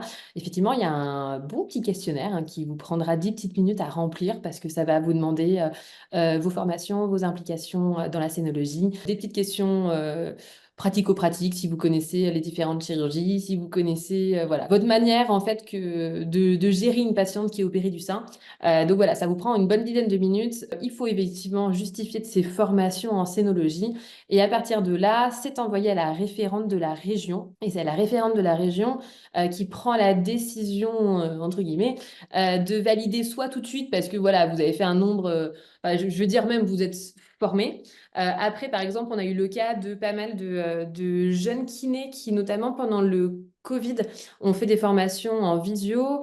Donc, le RKS, dans ces cas-là, a demandé à ce que ces kinés rencontrent la référente de la région, ou du moins une kiné choisie par la référente, pour échanger et venir en cabinet pour faire un petit peu de pratico-pratique pour, voilà, pour voir si on était bien sur la même longueur d'onde vis-à-vis de la prise en charge. Pour les formations, il y a pas mal d'organismes et même de DU qui existent en scénologie. Et pour ne citer que, parce que je trouve il y a du très bon, après je n'ai aucun intérêt à vous y envoyer là-bas, c'est IPPP qui propose de très bonnes formations, notamment celle de Jocelyne Roland, qui est très compétente, qui a créé plein de choses et notamment qui est aussi partenaire du RKS, qui a créé du Pilates spécial pour les femmes opérées du sein et qui est énormément investie et qui fait une formation véritablement incroyable et qui intègre des patientes dans ces formations qui viennent. Et mine de rien, c'est très intéressant d'avoir justement tout de suite l'immersion avec les patientes. J'en profite pour parler par rapport à ce que tu disais, Charlotte, sur notamment l'activité physique adaptée. Un des leviers qu'on peut avoir en région centre aussi, ce sont les CPTS, donc Comité professionnel territorial de santé, qui peuvent mener des actions sur l'activité physique adaptée. Je suis dans une d'elles qui est la CPTS Ouest Loiret, qui mène justement des actions autour de l'activité physique adaptée pour les patientes atteintes de cancer du sein. Et donc, c'est des choses qui peuvent être faites. Ce sont les professionnels qui s'impliquent dedans et justement, tous les professionnels qui vont entendre ça peuvent s'investir dans ces actions au sein de leur CPTS. Et bonsoir à tous. Moi, j'avais aussi une petite question. Tout à l'heure, Katia, tu évoquais le fait que justement, il y avait un peu de charge aussi mentale concernant la prise en charge. Est-ce qu'il y a aussi au sein du RKS un moyen de se décharger un petit peu et d'évoquer certains cas qui peuvent être difficiles à vivre dans la prise en charge? Bonsoir Capucine. Oui, tout à fait. Enfin, tout à fait. Oui, en fait, on a notamment un WhatsApp avec l'intégralité, enfin, de toutes les... je dis, excusez-moi, je parle très féminin parce que pour la peine, je crois qu'en région centre, il n'y a que des femmes. Donc, Ok. du coup, qui recense toutes les kinés spécialisés. Et du coup, ça permet d'échanger déjà entre nous. Et après, moi, en tant que référente, j'ai aussi accès du coup au groupe plutôt national qui me permet aussi de relayer certaines questions quand soit ça dépasse le groupe ou qu'il y a des besoins de réponses au-delà. Généralement, c'est souvent très intéressant parce que mine de rien, on a beau se former, mine de rien, la médecine évolue très vite également et en fonction soit des formations, soit des personnes avec qui on travaille, des prestataires, ça permet d'avoir pas mal de réponses et l'idée, ouais, c'est que ça permette d'échanger et oui, c'est pas rare qu'on donne nos avis sur, même avec des photos, avec l'accord des patientes pour aider la kiné en question. Ça reste un travail de groupe, quoi, en fait. C'est vraiment, Oui, même au sein du réseau, il y a de l'entraide et il y a du soutien si nécessaire. oui, exactement. C'est ce qu'on essaie de faire au maximum. Vraiment qu'on puisse s'aider vraiment entre nous, hein, parce que on a toutes dans nos carrières, on va avoir la patiente qui va présenter une complication qu'on ne connaît pas ou auquel on ne va pas arriver à bout ou ça va patiner. Et justement, l'intérêt, c'est de pouvoir tout de suite poser la question auprès d'autres professionnels qui auront parfois un regard que nous, on n'a pas, un recul qu'on n'a pas sur le moment qui donne également aussi, bah, mine de rien, des adresses de d'autres thérapeutes, d'autres professions. Ça, c'est bien aussi parce qu'on n'a pas forcément bah, tous les contacts. Donc ça, c'est chouette. Par rapport à la région centre, pour parler de ça, on en a quand même un petit problème vis-à-vis du RKS. C'est que la région est très grande et en fait, je suis la seule référente et je suis à Tours. Avant, la référente était à Orléans, donc c'était Tours qui était en reste. Donc du coup, là, c'est l'inverse. Donc, le RKS est tout courant et on cherche. Donc, si jamais il y en a qui sont membres du RKS, n'hésitez pas à vous manifester. On cherche aussi une référente plutôt du côté d'Orléans. Parce que bah, fatalement, là, la soirée qu'on a fait hier soir avec les filles de Tours, bah, ça fait trop loin pour des personnes d'Orléans en fait, de se déplacer. Donc, en fait, on reste quand même plutôt départemental que régional. Et aussi, donc voilà, ces soirées de formation permettent de mettre, voilà, hier, on a pu échanger sur des choses plus globales en scénologie ou plus de cas pratiques et ça reste toujours très intéressant. Merci. Je t'en prie. Je souhaitais rajouter un truc sur l'importance de votre rôle en tant que kiné. Il y a 30% des femmes qui se font reconstruire, c'est pas tout le monde, par méconnaissance, par pas trouver le chirurgien. Et de votre travail va dépendre la possibilité d'être reconstruite. Moi, ce que je dis toujours aux patientes, parce qu'en fonction de l'âge, les plus âgés disent toujours Oh là là, ben moi, avec mon âge, je vais pas faire. Ou alors, quelqu'un qui en peut plus d'aller à l'hôpital va dire: «Non, mais c'est bon, moi, les opérations, j'en veux plus. J'arrête, tant pis, je fais pas la reconstruction». Moi, je précise toujours qu'il y a pas de délai. On n'est pas obligé de faire ça tout de suite. On peut faire ça dans 1 an, 2 ans, 3 ans. Mais en fait, ça va dépendre de votre travail, des fibroses, des adhérences, du massage de la cicatrice, de voilà, comment le chirurgien va trouver ce sein après votre travail. Donc, être formé, c'est vraiment essentiel pour ben oui, faire en sorte que la peau soit le plus souple possible. Et puis, comme a dit Charlotte, avoir un réseau de connaissances, de parfois, quand le sein il ressemble plus à rien, bah, il y a des chirurgiens, comme dans toutes les professions, qui sont plus spécialisés dans certaines techniques et qui vont être ben, plus doués pour faire de l'injection de graisse autologue.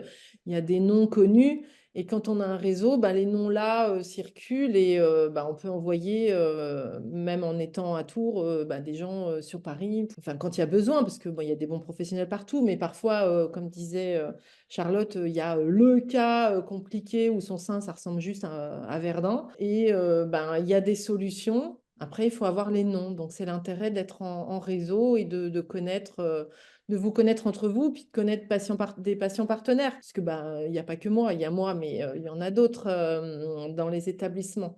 C'est en train de se développer. Et en tant que patient partenaire, on a des noms aussi à transmettre aux kinés et aux autres professionnels. Bah, hier, par exemple, du coup, à notre réunion RKS, on a eu l'intervention de Julie Georget, qui est orthoprothésiste à Harmonie Médicale, avec qui je travaille beaucoup, qui travaille beaucoup avec le CHU et qui travaille beaucoup avec les cliniques de Tours. Elle nous présentait aussi, parce que pareil, on peut connaître les grandes lignes, mais aujourd'hui, il existe quand même de plus en plus de choses, malheureusement non remboursées, ça c'est un autre débat, mais de prothèses externes, de prothèses auto-adhésives, même pour des tuberectomies, donc c'est pas forcément que pour les mastectomies, et qui permettent aussi d'aider la patiente.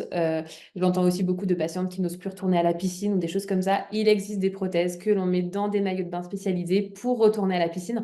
Donc voilà, c'est des petites choses qui permettent, voilà, qui sortent un petit peu de notre champ de compétences de kiné, mais qui vont nous permettre aussi d'apporter des solutions ou des débuts de solutions à nos patientes. Moi, quand on parle de piscine ou de sous-vêtements, pour moi, c'était un gros traumatisme. Quand j'ai vu la brassière qu'on m'a donnée en post-mastectomie, j'étais dans la même chambre qu'une dame qui me disait que ça faisait 4 ans et qu'elle ne portait plus que des brassières Décathlon. Moi, j'aimais bien la dentelle. J'ai dit, bah, super, merci, j'ai même pas 50 ans. Ça y est, me voilà avec des brassières Décathlon. Non, non, mais ça va pas être possible, ça. Et en fait, maintenant, il y a vraiment des possibilités de porter des sous-vêtements adaptés où on peut mettre sa prothèse avec de la dentelle très jolie. Il y a des maillots de bain qui sont magnifiques où on peut mettre sa prothèse et personne ne voit rien. Donc, ben, quand on ne le sait pas, on ne peut pas y accéder. Alors oui, il y a les réseaux, mais tout le monde n'est pas... Enfin, quand on a 25 ans, on est né là-dedans. Mais des femmes un petit peu plus âgées, mais qui portent de la dentelle, ben, elles vont pas forcément avoir le réflexe de regarder, elles savent pas comment chercher. Ben, effectivement, si vous le savez, voilà, c'est orienté. Enfin, on a vraiment, il y a souvent des solutions, vraiment très souvent. Par exemple, quand on veut pas, par exemple, moi, dans ma reconstruction, je n'ai pas refait le mamelon parce que il y a des femmes qui ont besoin visuellement que ce soit à peu près symétrique. Moi, le mamelon, je trouvais pas que c'était important. En plus, les techniques marchent pas forcément. Donc, c'est bon, là, j'avais eu suffisamment d'opérations et le mamelon, pour moi, c'était pas important. Pourtant, le chirurgien, qui était une femme, chaque fois, parce que j'ai quand même eu 7 anesthésies générales à raison d'une anesthésie générale tous les 3 mois, me disait, bon, bah, la prochaine fois, alors, il y avait 2 trucs. Elle me disait, on va réduire le sein opposé, comme ça, il y aura moins besoin de gonfler celui qu'on est en train de reconstruire. Et je disais, non, je veux pas qu'on touche à mon sein carien. À chaque fois, elle m'a posé la question. Et quand on est arrivé au stade du mamelon, elle m'a dit, vous n'êtes pas terminé. J'ai dit, bah, moi, je trouve que ça va bien comme ça.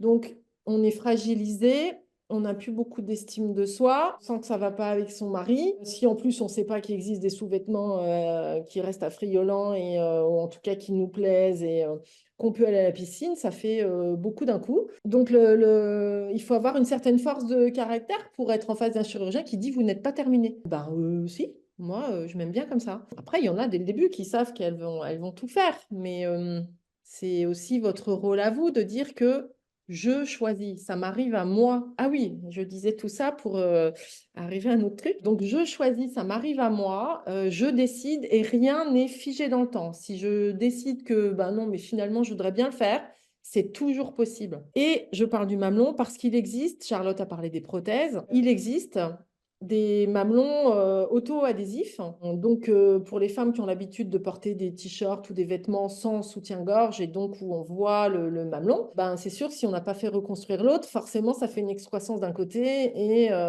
et pas de relief de l'autre. Eh bien, il existe ça fait une coque avec un mamelon. Ça se vend par deux. Donc moi, quand je suis allée, j'en parlais beaucoup aux patientes, mais je m'en étais pas acheté. Bon, j'ai dit, il faudrait peut-être quand même que je teste puisque j'en parle beaucoup. Je suis allée, et la dame me dit, on va placer les deux. Ben non. Je dis, moi, je veux pas. J'en ai un, moi, je veux pas. Ben quand même, je pense que ce sera mieux. Bon, j'ai tenu tête. J'ai dit non, je veux pas. Et puis elle en a mis qu'un. J'ai dit, ah ouais.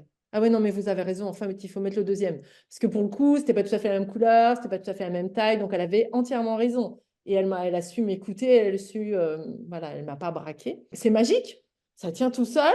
Si on veut pas mettre, bon, moi je mets un soutien-gorge, mais pour les femmes qui ont pas, enfin, ont pas beaucoup d'ailleurs, chacun fait comme il veut, mais qui portent pas de soutien-gorge, si on veut les deux excroissances, eh ben c'est possible. Et ce truc, il tient tout le temps. Donc, et ça se voit pas. Ça peut même tromper un homme. Enfin, vraiment, c'est surprenant ce truc-là. Voilà, tout ça, c'est des petits trucs, que ce soit vous, que ce soit moi, d'autres professionnels, et ben toutes ces informations-là vont faire que on va mieux vivre. Voilà, notre qualité de vie va être améliorée. C'est toutes ces petites informations entre ce que vous dites, ce que moi je dis, et puis ben, tous les professionnels qui font que ça va mieux, quoi.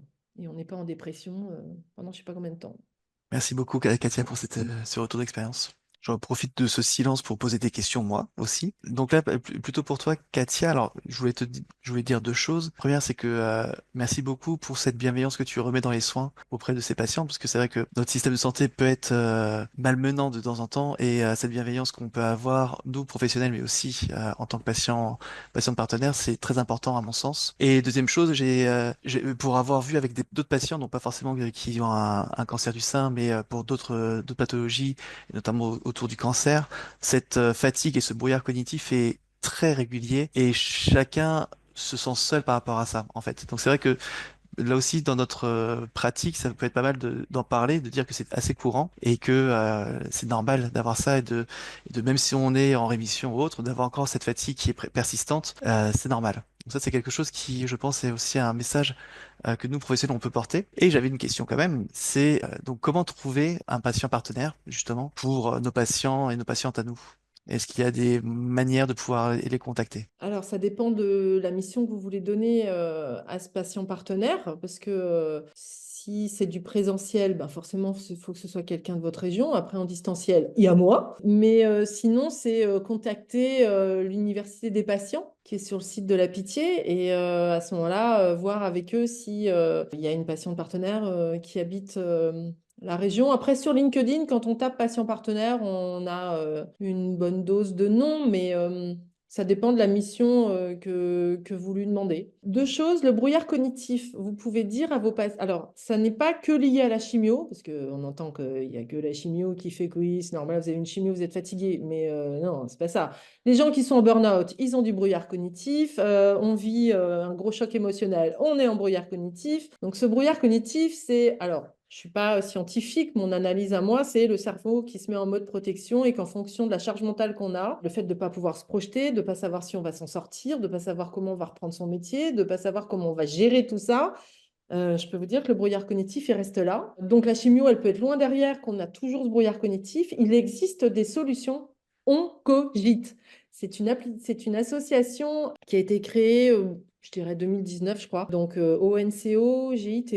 Ça coûte 20 € d'adhésion, pris en charge par la Ligue. Donc ça, faut le savoir. C'est national, c'est une convention nationale. Donc si votre patient passe par la Ligue, et si la Ligue dit je suis pas au courant, eh ben, le patient il s'accroche parce que c'est une convention nationale. Donc la Ligue doit pouvoir répondre. Parce que comme c'est régional, départemental, régional, je crois. Départemental, c'est départemental. Eh ben, il doit y avoir quelqu'un qui peut faire l'adhésion pour la personne. Et du coup, les 20 € sont pris en charge. Et après, il y a 8 ateliers qui ne sont pas obligés d'être pris en continu, qui va faire de la remédiation médiation cognitive. C'est crevant, ça dure 1 heure et demie, mais alors ça fonctionne. Mais par contre, c'est fatigant. Mais alors, faut pas faire ça quand on est encore en vrac, hein. Faut faire ça quand ça va mieux, quand on a des projets, quand on se reprojette à nouveau dans la vraie vie. Mais en tout cas, on cogite, vous pouvez regarder, c'est d'utilité publique, c'est reconnu, c'est pas une petite assoce dans son coin, ils savent même plus où donner de la tête. Et c'est un c'est souvent des femmes, neuropsychologue qui est derrière l'écran. Alors, c'est forcément en Zoom, hein, parce que sinon, il faut aller à Bordeaux. Un neuropsychologue pour 8 ou 10 patients. Et quel que soit son niveau, enfin, le neuropsy, il se débrouille avec ça et ça fonctionne bien. Donc, en plus, c'est gratuit depuis que la Ligue a signé cette convention nationale. Donc, voilà, faut avoir un peu d'aplomb. Voilà. C'est à ça que je sers, moi, pour défendre les trucs, mais il ne faut pas se laisser faire. Les 20 € peuvent être pris en charge. Et la bienveillance, j'ai découvert ça aussi parce que je me suis formée. C'est-à-dire que j'ai passé, par exemple, une journée avec un oncologue. J'ai découvert qu'être oncologue, c'était pas si simple, quoi. Le gars, il a juste passé, enfin le gars, pardon, le médecin a passé la matinée à annoncer la fin des traitements. Ah bah c'était pas drôle. Alors, entre le patient qui rigole parce qu'il est trop content, parce qu'il n'en pouvait plus, donc voilà, il est content qu'on lui dise que ça va s'arrêter, et ou d'autres personnes qui s'effondrent parce que non, non, non, non, non, non, mais non, non, moi je ne veux pas mourir, donc non, non, docteur, qu'est-ce que vous me proposez? Et je me suis dit, waouh, effectivement, quand il rentre chez lui, ça ne doit pas être simple, hein. Ou une infirmière qui fait de son mieux. Mais il y a tout ce qui est autour qui ne va pas, le produit qui n'arrive pas de la pharmacie. Et du coup, moi, je passe mon temps quand le patient s'énerve ou les dents, de toute façon, vous n'en avez rien à foutre. Enfin, je sais pas, voilà, le patient qui s'énerve, de dire non, non, alors attendez, chacun fait son mieux, mais c'est une grosse usine. Et en fait, j'explique. Et je vais proposer un café, je vais détendre et ça fait tout baisser la pression et tout le monde est content en fait. Donc voilà, c'est ça. C'est aussi parce que j'ai pris conscience du métier de chacun. Je ne serai jamais infirmière, je ne serai jamais kiné, je ne serai jamais médecin. Mais j'ai aussi voulu faire patiente partenaire parce que j'ai fait plusieurs métiers dans ma vie et je me suis rendu compte qu'on ne connaissait jamais le métier du voisin. Donc on ne sait pas ce que l'autre vit, que ce soit une standardiste, enfin n'importe quel métier. Je n'ai pas besoin de les citer de toute façon. Bon, après, je peux parler longtemps, hein, donc je me tais. Merci beaucoup pour pour ton explication. Mais vous aurez mes coordonnées, je pense, après. Donc, bon, après, si tous les kinés de France m'appellent, il va falloir que je trouve une organisation. Mais quand vous cherchez une info ou par rapport à une patiente, tout ça, je suis une boîte à outils. Merci beaucoup. Est-ce qu'il y a d'autres questions?